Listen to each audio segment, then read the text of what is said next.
I'm looking at your portfolio right now. You gotta buy. This ad for discount stockbroker Charles Schwab mocked the ethics of Schwab's full-price rivals on Wall Street. Buy it. Just buy. It's a no-brainer.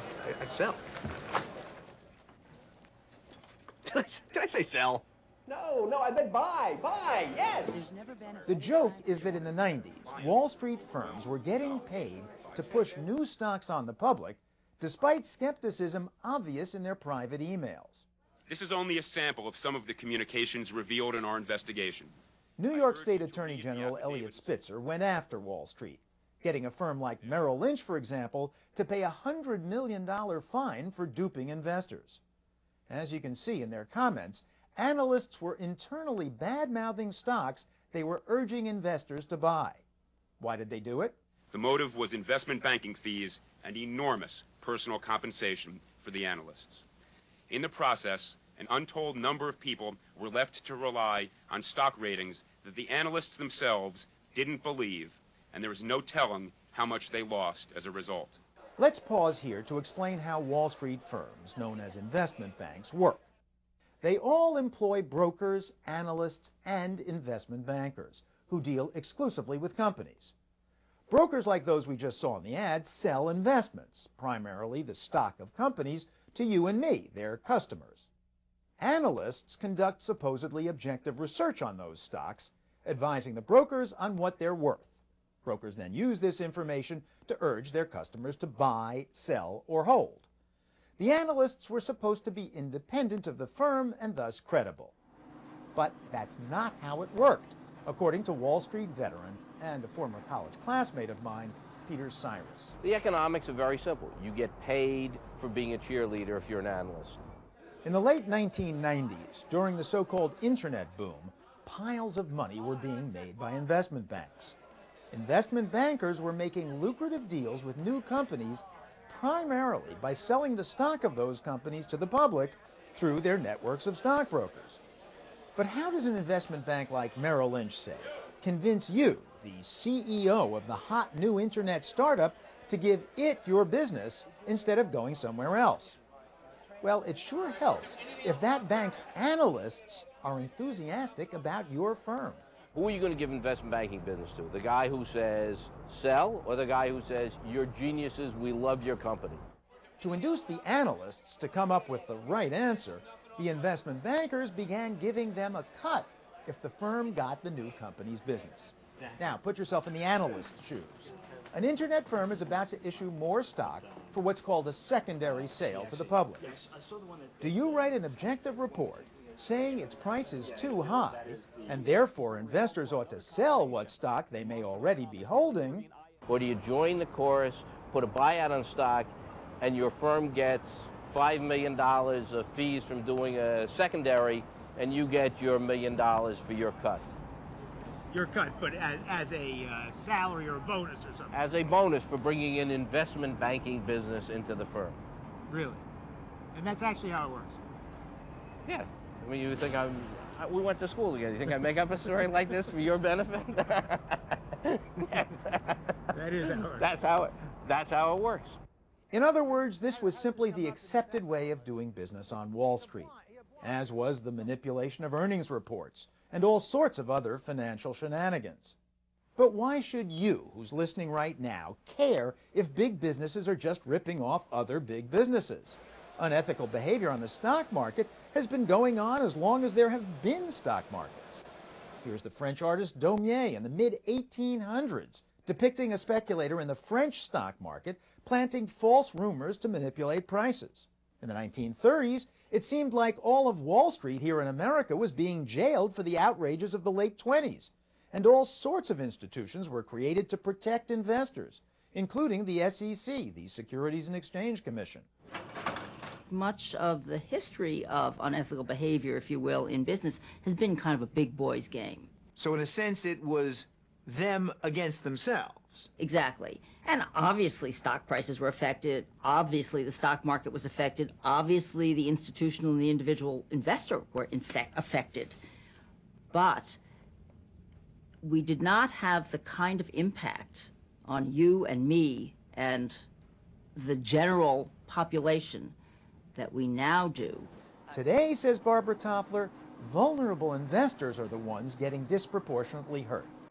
In other words, phony analyst recommendations could affect your 401k, your mother's pension plan, your uncle's mutual fund.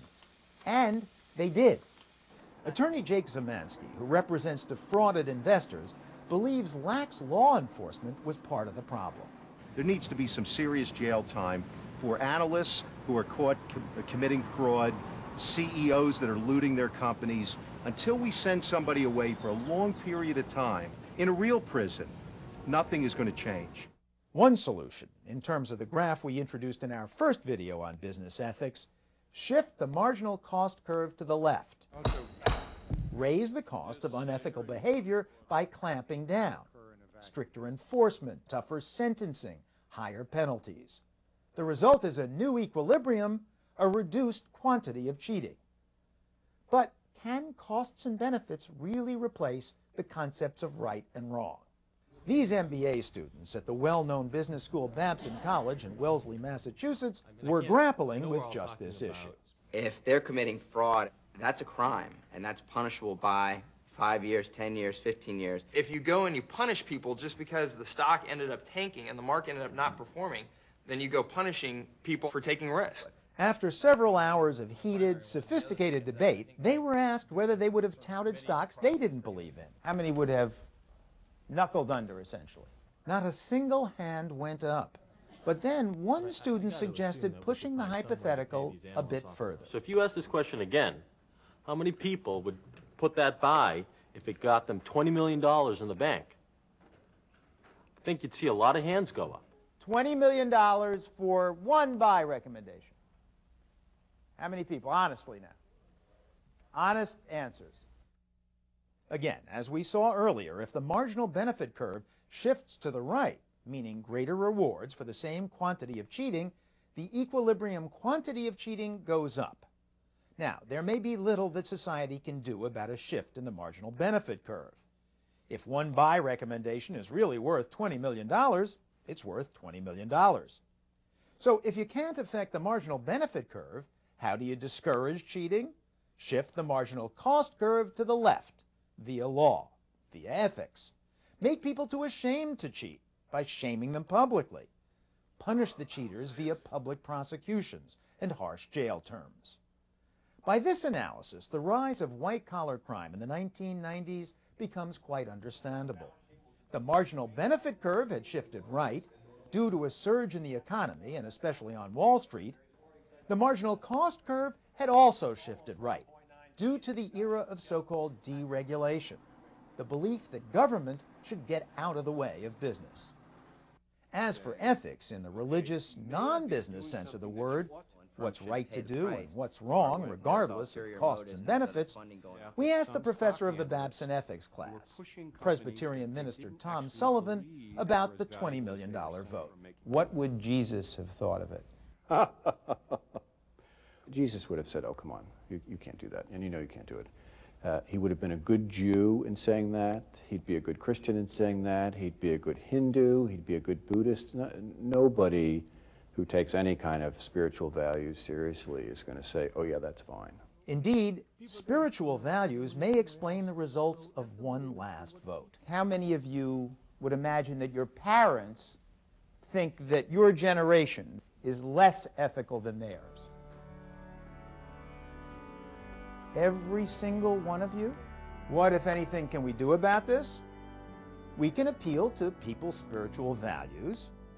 We can, as we've seen, shift the marginal cost curve to the left.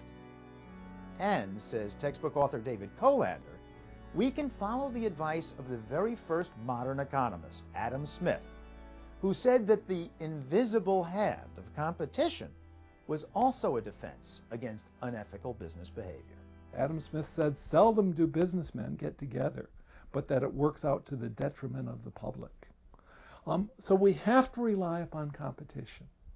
And we have to set up the system so that we have this checks and balances, something offsetting the people as they try and take advantage of the system. And that ultimately, that's what we have to rely on. Not because we don't believe that ethical behavior would be wonderful, but because it's not that sturdy. It's it's not that stable. On the other hand, competition won't do it all. Ethics, standards of behavior, are essential to the functioning of business. Because without market rules and institutions to enforce them, the free market could very well turn into, and often has turned into, a free market free-for-all.